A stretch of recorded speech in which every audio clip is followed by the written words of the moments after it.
We have an active shooter. Let's go ahead and declare this a mass casualty. Welcome to Active Shooter, a podcast that covers the whys, the hows, and the aftermath of active shooter and mass casualty events.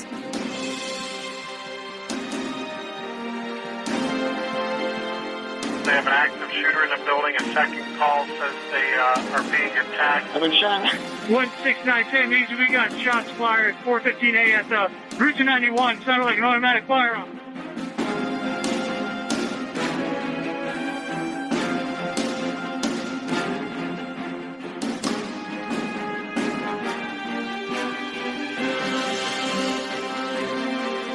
Active shooter, reports of an active shooter with mass casualty incidents. Thank you for listening. You are listening to Active Shooter, a podcast that may contain adult themes, explicit language, and graphic depictions of violence. Portions of this show may be traumatic for those under 18. Listener discretion is advised. Stunning hate crime in America. A young boy full of optimism killed. So was his grandfather. So was another woman. And this is the man accused of a murderous rampage fueled by rage and bigotry, opening fire at 2 Jewish centers in Kansas at the holy time of Passover. And tonight we are learning more about him, his violent hatred, and his victims. The Active Shooter podcast remains committed to sharing the stories of victims whose lives were senselessly extinguished without bringing any type of fame or notoriety to the shooter. It is important to understand the why and the how of active shootings, so every possible effort to stop them may be exhausted. The common thread among so many of these cases that we've covered is rooted in pure hate.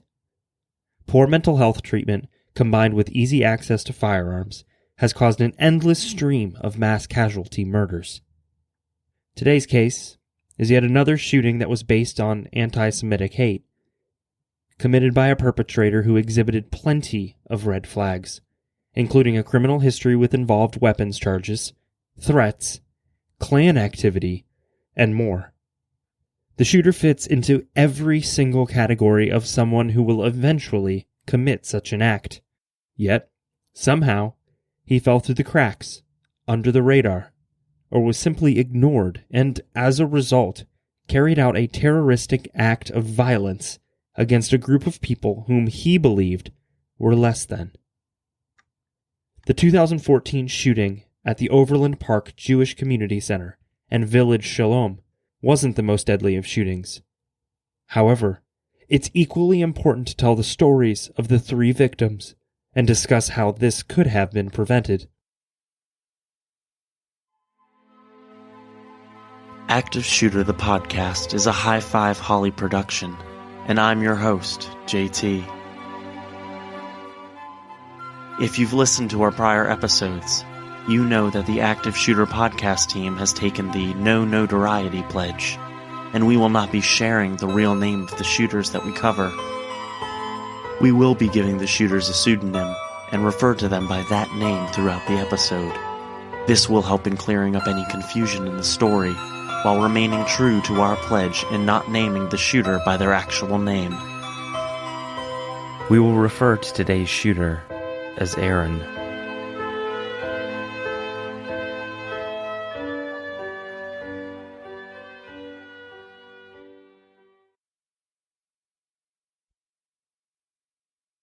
Sunday, April 13th, 2014, was a mixed bag of weather conditions. There were brief periods of sunshine mixed in with periods of overcast skies, combined with bursts of thunderstorms and capped off with a light rain that cut through the fog. The community of about 180,000 residents included a very large Jewish population. Overland Park, a modest-sized town located in Kansas, averages approximately 2 homicides each year. On April 13th, that average would be shattered after a lone shooter attacked the Overland Park Jewish Community Center, murdering 3 innocent people and shattering the lives of so many more in the process. The sacred holiday, Passover, was set to begin at sunset the following day, and as such, the community center was bustling with activity. Elsewhere, 73-year-old Aaron was calling his wife from a casino hotel in Missouri, where he'd been since the night before. It was about 10:30 a.m. when Aaron told his wife, quote, "My winnings are up and all is well." However, all was not well. Aaron left the casino, carrying with him a Remington Model 870 shotgun and a handgun. Barely 3 hours later, he would use those weapons, carrying out an act of hate that changed too many lives forever. Aaron drove to the Jewish Community Center, and immediately he began firing the handgun into the parking lot towards two men, whom, mercifully, he missed. The first of the two men was able to escape the shooting quickly, but the second man, James Combs, was shot. However, the bullet actually struck the leather satchel James slung across his body. 4 additional bullets hit James's Honda Element, but James himself was otherwise physically unharmed. The parking lot for the community center was situated directly in front of the Shirley White Theater, where hundreds of high school singers were preparing for auditions for KC Superstar, which is a local singing competition. There were also actors at the theater rehearsing for their afternoon production of To Kill a Mockingbird, which was due to begin at 2:00 p.m. Additionally, there was a children's fitness program for kids with autism called Fun and Fitness with Friends. That Sunday, there were about 15 children and 6 volunteers in the program. While Aaron was able to fire his weapon multiple times into the building, he didn't hit anyone. Staff inside made numerous 911 calls. Just outside of the theater, William Lewis Corcoran and his 14-year-old grandson, Reet Griffin Underwood, were headed inside for Reet's audition for a singing scholarship. William had driven Reet to the audition and was going inside with his grandson to watch. William was shot and killed on scene. Reet was shot and rushed to a nearby hospital, where he ultimately passed away due to the severity of his injuries. After erratically firing his weapon and somehow missing more people than he hit, Aaron fled the scene and drove to the village Shalom, which is a Jewish retirement community located just over a mile from the community center. Minutes after several 911 calls were made about a shooting at the Jewish community center, even more 911 calls were placed, reporting a shooting at the village Shalom. In the parking lot of the village, Terry Lamano was shot and killed. Terry was visiting her elderly mother, as she did each week when she was brutally murdered in the parking lot. Terry's 2 sisters were inside, visiting their mother, and had no idea that their beloved Terry was killed. 2 others in the parking lot were shot at, but fortunately were not hit. Maggie Hunker watched in complete and utter horror and shock as she witnessed a man approach a woman who was desperately begging for her life. The man raised his weapon, but the gun jammed. He hurriedly cleared the jam, raised the gun, and shot the woman. He looked at Maggie and asked if she was Jewish, to which she replied, "No." Without another word, he drove off. He's apparently an older gentleman and was asking people before he shot if they were Jewish or not. First identified himself at the example of Village Shalom as being Jewish, he then shot. Aaron spoke very few words during his rampage. He screamed, quote, "Heil Hitler," and other neo-Nazi slogans several times during the shooting and arrest. After the shootings, the police searched the area, and after receiving a tip, they found Aaron in a parking lot near the Valley Park Elementary School. He was arrested without incident at 2:45 p.m. by 2 officers. As he was being taken into custody, Aaron pasted a gruesome smile across his face, clearly enjoying the spectacle he was making. Police also collected the shotgun Aaron used, as well as the handgun he initially used. During the ride to the jail, he made it abundantly clear that his murder spree was motivated by anti-Semitism, and, indeed, he even had the audacity to inquire how many Jewish victims he murdered as he sat smugly in the back of the police cruiser. You can imagine his surprise when he would eventually learn that the answer was none. Each of his victims was of Christian faith, though that made the abhorrent death they suffered neither more nor less deplorable. The suspect in the back of a car made several statements. We are sifting through and vetting those for accuracy, number one, and number two, we're looking at them for their evidentiary value.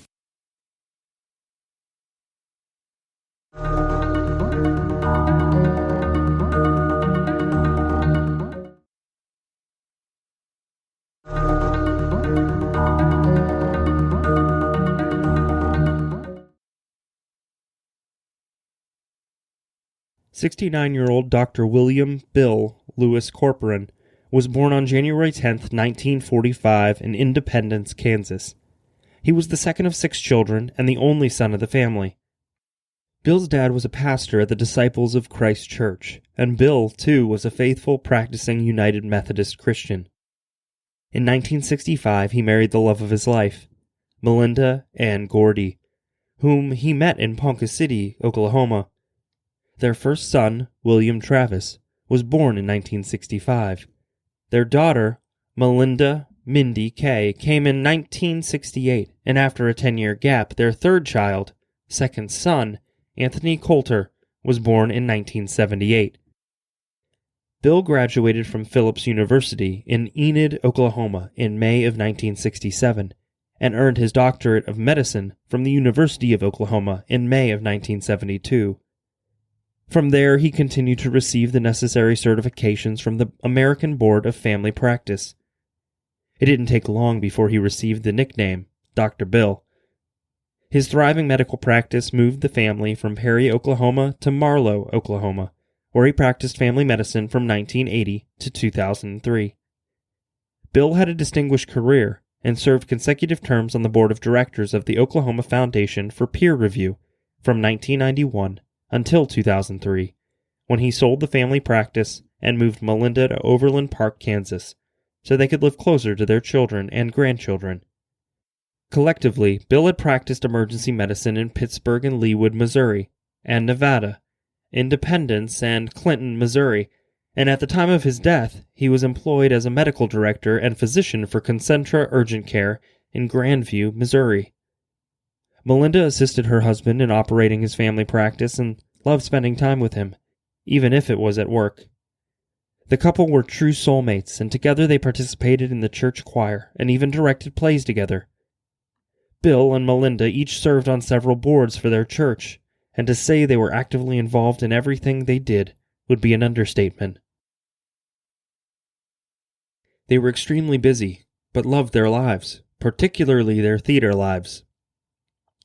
The couple also served as members of the Duncan Little Theater, where Bill directed and Melinda produced many shows, including Oklahoma, Grease, Fiddler on the Roof, Girls of the Garden Club, and The Wizard of Oz.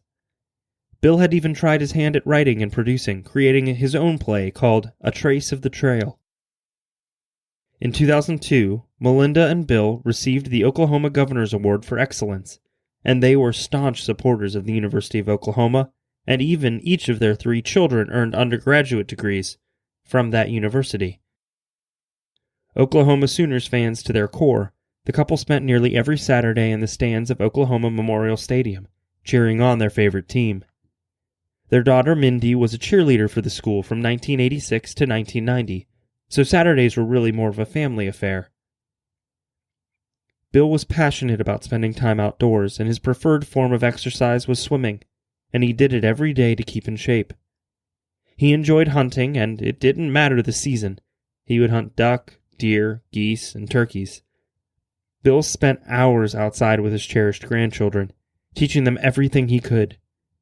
Their grandchildren, who lovingly called Bill Popeye, didn't think of it as learning. They just loved spending time with Popeye. Dr. Bill will be deeply mourned by so many who loved and respected him. Reet Griffin Lloyd Underwood was born on May 21, 1999, in Norman, Oklahoma, to parents Mindy Corporon and Gary Underwood. The 14-year-old was a freshman at Blue Valley High School when he was killed. Reet moved with his mom, Mindy, to Overland Park, Kansas in 2000, and shortly after the move, Mindy met and married Len Lawson, who instantly became a father figure and Reet's biggest supporter. Like his grandparents, he developed a passion for theater, which he was born for. When he was only 4 years old, Reed was accepted into the Camelot Academy and earned his first acting gig as a bird in the production of Seussical the Musical. He spent many nights at his grandparents' house, often going with them to theater rehearsals and productions. From there, his talent was on display in several other shows, including Willy Wonka, Annie, Guys and Dolls, Peter Pan, and Damn Yankees, and Reed was even preparing to begin his summer as a new member of the Starlight Stars, and was selected to play the lead in Tom Sawyer, which was showing in July of 2014. In addition to singing and acting, Reed loved athletics and played football, basketball, and baseball. Reed had a very deep bond with his grandfather Bill, and they often took hunting trips together and even long walks just to be outdoors. A proud Cub Scout with Pack 3097 at Blue Valley Middle School, and Boy Scout with Troop 37, where he reached Life Scout, Reed was preparing for his Eagle Boards with Troop 92, which was scheduled to be held in May of 2014. Sadly, he never got the chance to earn that prestigious honor. He was devoted to scouting and valued the outdoors very much, but then again, Reed cared about pretty much everything. He was a thoughtful, budding philanthropist whose greatest joy was volunteering, which he had started doing early in childhood with Kids Corps. The world is truly a lesser place because of his loss, and everyone will keenly miss the endearing young man.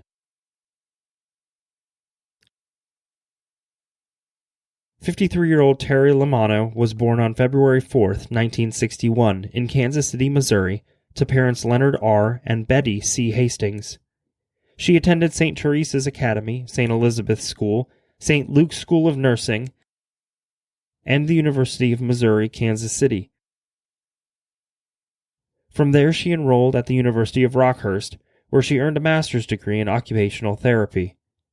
Terry married her husband, William Jim Lamano, and the couple spent 25 years happily married. They had 3 children, including 2 daughters, Jen and Alyssa, and a son, Gian, and the family were practicing Christians who attended St. Peter's Catholic Church in Kansas City, Missouri. Terry was well known as a generous, giving woman, who was revered by many, especially in her work as occupational therapist for the Children's Center for the Visually Impaired. As mentioned, she was making her weekly visit to her mother's care facility when she was killed. Terry will be grieved by so many, but her beautiful soul lives on in every life she's touched.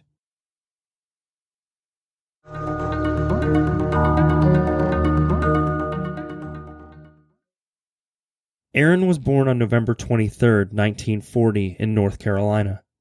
He dropped out of high school his senior year and enlisted in the United States Army, where he served for 20 years. He achieved the rank of Master Sergeant after serving 2 tours of duty in South Vietnam during the Vietnam War. He also spent 13 years as a member of the Green Berets, before he was eventually forced to retire in 1979 after his dangerous and disturbing involvement with the KKK came to light. After retiring from the Army, Aaron enrolled at Johnson Technical College in Smithfield, North Carolina, and he purchased a 25-acre farm in Anger, North Carolina, which is near Raleigh. Aaron first became interested in white racialist politics after he read a copy of the Thunderbolt, which is a newsletter published by Edward Reed Fields of the National States Party. The publication was given to Aaron from his father, and after he read it, Aaron claims he knew he, quote, found a home within the American white movement. According to Aaron, he felt that way within only 2 minutes of reading the sick material. By 1973, he joined the National Right States Party, or the NSRP. He didn't stay with the party for long, however, because he felt the party was, quote, made up mostly of elderly people who were not that active. After leaving the NSRP, he joined the National Socialist Party of America in 1979. This party was a neo-Nazi group whose members attacked and killed marchers associated with the Communist Workers' Party in Greensboro, North Carolina. It was because of this party affiliation that Aaron was present during the Greensboro Massacre on November 3, 1979. In the late 80s, Aaron founded and formed the Carolina Knights of the Ku Klux Klan and the White Patriot Party, naming himself leader of the separate groups. During this time, he began to collect illegal weapons and started conducting paramilitary training for his followers, with the assistance of active duty soldiers. Both parties operated more like paramilitary organizations, and Aaron's intention was to model the Carolina Knights on Hitler's Nazi Party, saying, quote, "I would try to emulate Hitler's methods of attracting members and supporters. In the years to come, for example, I placed great emphasis on staging marches and rallies. Aaron's groups were a different, newer type of Klan leaders, in that they chose to wear fatigues rather than traditional Klan robes and hoods, and they trained in military tactics. On the other hand, they were similar to the old breed of Klan in that they held rallies and marches on a near weekly basis, marching up and down the Atlantic seaboard. Aaron announced that his goal was to create a Carolina Free State and a, quote, all-white nation, and he boasted about having support from soldiers at the nearby Fort Bragg. These groups, besides being utterly horrific, were extremely violent and operated by a code that only a truly evil individual could agree with. A black prison guard named Bobby Person filed a discrimination suit against the North Carolina prison system. In response to the suit, members of the Carolina Knights, Aaron's group, began to intimidate Bobby, threatening and harassing him and other black people in the neighborhood. This was a time that racism was still a deeply troubling issue, yet this group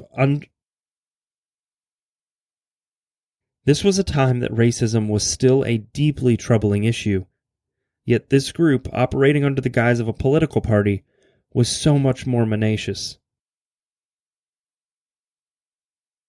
In June of 1994, the Southern Poverty Law Center, or SPLC, leader Morris Dees sued Aaron and his group, demanding that the group cease all intimidation and paramilitary tactics. Aaron had ties to the Order, which was completely unknown to the SPLC attorneys. The Order was a white nationalist terrorist organization that killed Alan Berg, a Denver talk show host. The assassination occurred only 13 days after the SPLC filed the lawsuit against Aaron and the Carolina Knights. The leader of the Order gave Aaron $200,000 in cash, which was a portion of the $3.8 million that was stolen during an armored car heist in Ukiah, California earlier. Shortly thereafter, the Order was dissolved, and it later came to light that Morris Dees was a top target on the Order's hit list. In 1984, Aaron ran in the Democratic primary for the North Carolina governor's seat. He finished 8th out of the 10 candidates with under 1% of the vote. In January of 1985, the SPLC reached a settlement with Aaron. The agreement prevented Aaron from operating the Carolina Knights as a paramilitary group. The group was also prohibited from threatening, harming, intimidating, and or harassing any black person or any white person who associated with black people. The very idea that such an order is necessary is everything that is wrong with this world. A month after the settlement was in place, Aaron announced that he'd formed a whole new Klan group, called the White Patriot Party, which we previously referenced. The core aim of this group was the, quote, unification of white people. Aaron pledged to operate this group peacefully, unless the federal government violated his rights. For should that happen, Aaron promised that he would resort to, quote, underground revolutionary tactics with armed resources at our disposal. In 1986, Aaron ran for the Republican nomination for a state Senate seat, but again, he failed, coming in last out of 3 candidates, taking a mere 3% of the votes. Within less than a year after the agreement with the SPLC, Aaron and the White Patriot Party violated the terms of the agreement after the SPLC obtained photographic evidence of active duty Marines assisting Aaron with training members, a direct violation of the agreement. He was charged federally for contempt of court. The case was taken to trial, and the SPLC co-founder, Morris Dees, acted as special prosecutor assisting federal prosecutors. One witness testified that they facilitated a purchase of weapons and explosives, including 13 armor-penetrating anti-tank rockets, directly from military personnel, for Aaron. The witness further testified that he received a duffel bag stuffed with cash as a payment to conduct military training exercises. That same year, Aaron was convicted on a federal contempt charge, which alleged that Aaron violated the terms of a consent order, which settled a lawsuit filed against Aaron and his Klan group. He was sentenced to a year in prison, with 6 months suspended. He was further ordered to have no association with the White Patriot Party, and to have no contact with any white supremacists. It was not an order Aaron would easily follow. In 1987, Aaron pled guilty to charges of mailing a threat and possessing weapons. He appealed the case and was granted bond pending the appeal. While on bond, Aaron disappeared and was later caught in Missouri. While on the lam, he mailed a, quote, declaration of war to his supporters. The declaration contained orders for his supporters to kill their enemies, and even went so far as to assign a point system for each kill. The level of hatred and malice is so painfully obvious. Yet Aaron managed to continue to get away with such vicious actions. When he was caught on the bond violation, Aaron was found in Springfield, Missouri, in a mobile home, carrying on with 4 other Klansmen, who all possessed an assortment of weapons and had to be forced from the home by way of tear gas. The weapons included automatic firearms, explosives, grenades, $14,000 in cash, and thousands of rounds of ammunition. Each of the men were indicted for conspiracy to acquire stolen military weapons, equipment, and explosives, and for planning the assassination of Morris Dees, along with a string of robberies. Aaron agreed with the federal prosecutors that, in exchange for a 5-year prison sentence, Aaron would testify against 14 white supremacist leaders in a sedition trial in Fort Smith, Arkansas.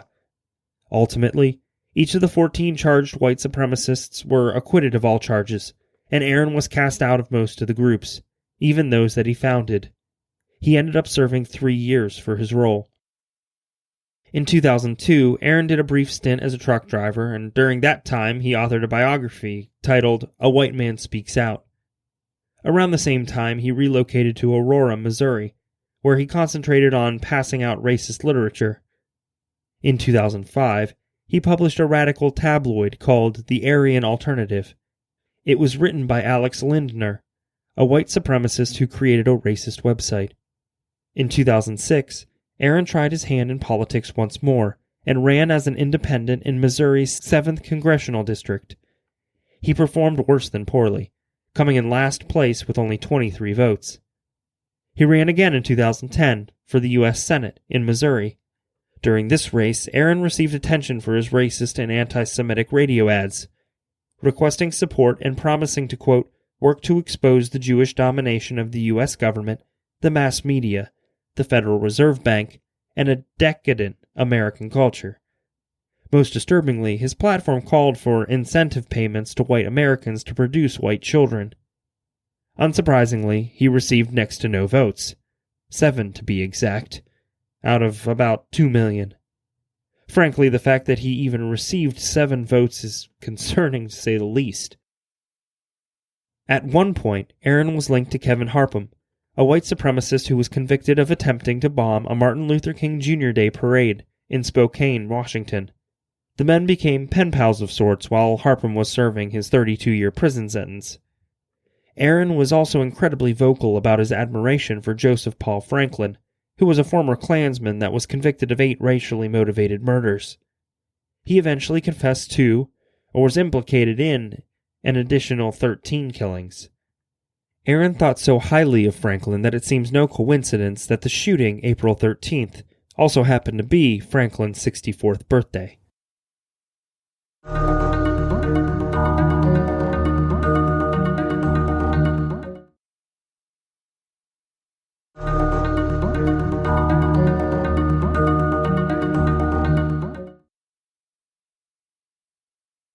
Aaron was booked into the Johnson County Jail on the evening of the shooting that was quickly classified as a hate crime. 2 days after the shooting, Aaron appeared in court via video from a room in the jail, and his charges were read aloud and included 1 count of capital murder that covered all 3 deaths, because the crime was a part of a common scheme or course of conduct. He requested an attorney and was appointed one. Later, an additional 3 counts of attempted first-degree murder, as well as additional counts of aggravated assault and criminally discharging a firearm at an occupied building. During a preliminary hearing later, in November of 2014, Aaron's court-appointed attorney requested a competency exam, which was granted. Judge Kelly Ryan indicated that he, too, had concerns about Aaron's ability to assist his attorneys. This minor, yet extremely common request by the defense immediately enraged Aaron, who repeated that he wanted his speedy trial. Another preliminary hearing was conducted on March 2, 2015. The intention of the hearing was to prove that sufficient evidence existed, and it was determined that the case could proceed to trial. On several occasions, Aaron's attorneys attempted to negotiate a plea bargain with the prosecution, trying to get the death penalty off the table. However, those requests fell on deaf ears. There would be no deals. Finally, in August of 2015, Aaron's case proceeded to trial. Aaron chose to act as his own representation after he fired each attorney appointed to represent his interests. When survivor James Coombs testified, Aaron said to him, quote, "I'm glad I didn't kill you." He also told Maggie Hunker that he was happy he didn't shoot her either. Another witness, Paul Tem, testified that he chased after Aaron's car when he fled the community center. He was trying to get a license plate number for the police. During the trial, Aaron told Paul, quote, "I thought you were a brave man." A forensics firearms expert, David Wright, testified at length, and at one point during the testimony, Aaron asked the expert, quote, "Do you think I'll ever get my guns back when I'm exonerated?" Naturally, the prosecutor objected, but Aaron simply stated he has no further questions. During the prosecution statement, it was stated that the shooter wanted to try and kill as many people as possible, to which Aaron interrupted and announced that he didn't want to kill people, just Jews. That should give us all chills. The trial was expedient, concluding much quicker than anyone anticipated. Aaron chose not to cross-examine any of the witnesses, and he rarely gave more than a glance at several pieces of evidence. Aaron chose not to cross-examine many of the witnesses, and he rarely gave more than a glance as several pieces of evidence were introduced. Aaron would simply wave his hand and say no objection. Audio recordings of phone calls between Aaron and a Johnson County Sheriff's deputy were played for the jury. Aaron apologized to the jury for the profanity that he used in the recording, claiming only that he didn't know women and children might hear him. Multiple times during the trial, Aaron would have outbursts where he blurted out anti-Semitic rants. When he was found guilty, Aaron shouted at the jurors that he hoped they had trouble sleeping at night, as he gave a Nazi salute from his wheelchair and hollered out racial slurs as he was wheeled from the courtroom. In November of 2015, Aaron was sentenced to death. In addition to the death sentence, he was sentenced to 394 months in prison for 3 counts of first-degree murder, aggravated assault, and discharging a firearm in a building. His last words to the court, jury, and all other onlookers were, quote, "I thrive on hate. If I didn't thrive on hate, I would go crazy. And, quote, one day my spirit will rise from the grave, and you'll know I was right. I am a happy man." Really, he was just a sick, deranged old man. Many items were collected from the shooter's home in Aurora, Missouri, including 3 boxes of ammunition, a list of kosher places, anti-Semitic publications, a red shirt with a swastika, a printout of the KC Superstar competition at the community center, a foam packing insert for a factory gun box, directions to local synagogues, and an owner's manual for the shotgun. No additional guns were discovered in the home. The shooter conducted an interview with a magazine after the shooting where he stated he was suffering from advanced lung disease, and as such, he'd been planning the shooting since late March, which is when he became convinced he was dying of emphysema. In the same interview, he expressed his strong desire to, quote, "kill some Jews or attack the Jews before I died." In a horrific twist of irony, he neither killed a single Jewish person, nor did he die from emphysema.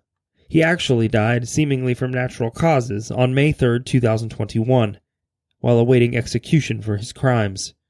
He was 80 years old. This man never should have had access to guns. He should have already been imprisoned for his racist behavior that ultimately culminated in the tragic loss of life. The signs were present. It truly seems that this shooting may have been prevented if the correct steps had been taken when the shooter's alarming behaviors were being exhibited in the most explicit and obvious of ways. We all have the unique ability to help prevent such a catastrophic event from happening, if we keep our eyes and ears open, and never hesitate to report when something or someone just doesn't seem right. It is our sincerest wish that there will be no more active or mass shooting stories to tell. We pray that love will prevail over hate. Too many have died! We should say to ourselves, not one more! In the meantime, we urge our listeners to stay aware of your surroundings and keep in touch with your loved ones. If you see something, say something. You never know how many lives you'll be saving.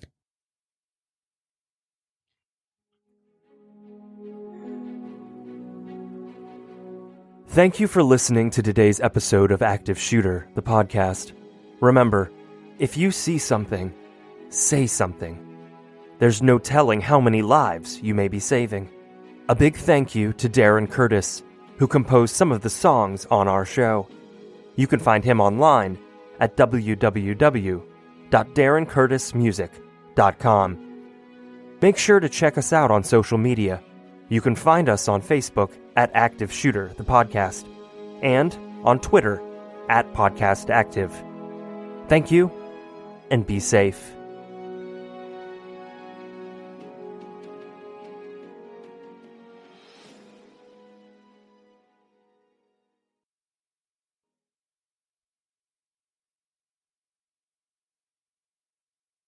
Greetings, we're Technically a Conversation, a podcast for curious people by curious people. Every week, we take turns presenting a new topic, and the other host has no idea what the topic will be. We strive to educate in a way that's loose and fun. Our topics are all over the place, from light and funny to dark and sometimes spooky. Some of the topics we've covered include urban legends, civil rights activists, vampires, pop culture icons, the supernatural and occult, spies and espionage, science and astronomy, and other weird and random things. If any of these topics interest you, give our podcast a shot. Listen and subscribe at technicallyaconversation.com, Apple Podcasts, Google Podcasts, Spotify, or wherever you get your podcast. Parental advisory, we might use strong language.